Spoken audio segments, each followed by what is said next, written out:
What is up, Jake Paulers?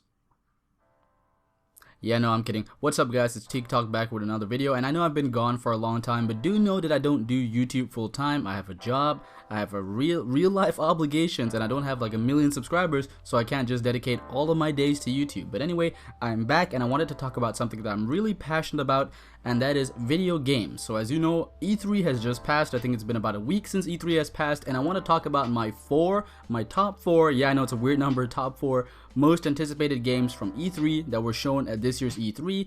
And number 4 is Outriders. It's a game from Square Enix. It's a co-op shooter, and not much is known about it, but hey, I appreciate any new addition to the co-op genre, and I love playing co-op games. I think recently gaming has put a lot of emphasis on PvP elements, like ranging from the battle royale to the multiplayer shooter, and I think we need a bit more PvE content. So co-op games, always appreciated. We need more of those, and we do have like a release window for this game, which is summer 2020, but no gameplay. Yeah, it's another common trend in this year's E3. Lots of CG trailers. Guys, stop it, show us gameplay. So Outriders, number 4.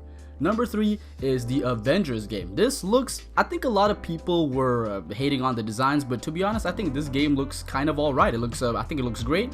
It's got a solid voice cast with Laura Bailey, Nolan North, Troy Baker behind the voices of our favorite Avengers, and it sounds like it'll be a live service kind of thing for the multiplayer, which does have me, which has me a little worried.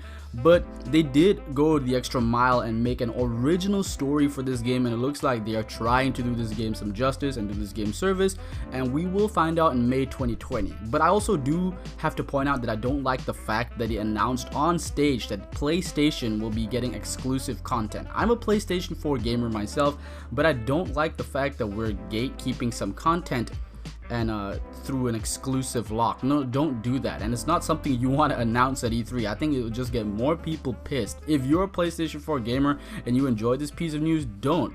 You are effectively giving everyone else except you a marred version of the game. Stop this exclusivity bullshit. Number 2 is Final Fantasy VII, the remake. Fuck me, this game looks gorgeous, and the combat looks so slick, so good, so intuitive.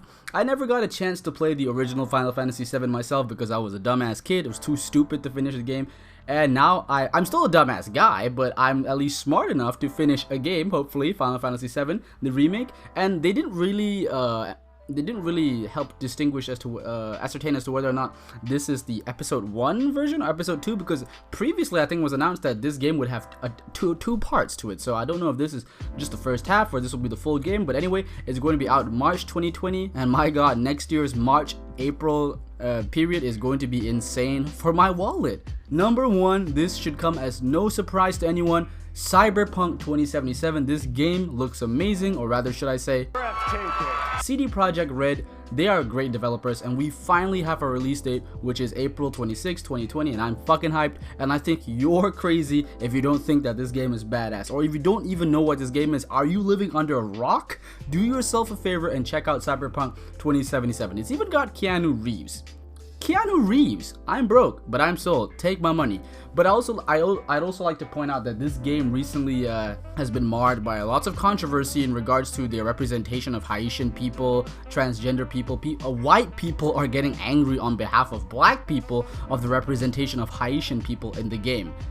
But there has been positive response from lots of Haitian people regarding their appearance in the game. They are happy that they're actually involved in the story. They even speak the language of the Haiti people, and I think the reporter, specifically from Rock Paper Shotgun, if I'm not wrong, that's the name of the site, is saying that it's wrong because the group is calling themselves the animals, and they're trying to insinuate the fact they're referring to black people as animals when they're doing the opposite. They call themselves the animals to show a display of strength and savagery. That's what they're trying to project in their name. And even the creator himself, I can't remember his name, I think the creator of the board game was the one that made this decision, and he's black himself. So stop trying to be offended by everything, man. You're just doing this because this game is super popular, and that has me pissed. You can watch I'll link other videos in my description below. They go into full detail about this. Yongye does a really good lengthy explanation, really good comprehensive video on it. You can check it out yourselves. But anyway, those are my 4 most hyped up games. A few honorable mentions are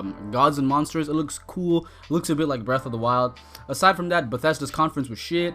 EA's was boring as usual. I don't give a shit about FIFA. and Ubisoft's games all look the same. So yeah, I look forward to CyberPunk 2077, and also Breath of the Wild has a sequel, but I'm not too hyped for it because, you know, I didn't see any gameplay. So yeah, so those are my games. What are your games? Leave them down in the comment section below, and I'll see you next time on TikTok. Peace.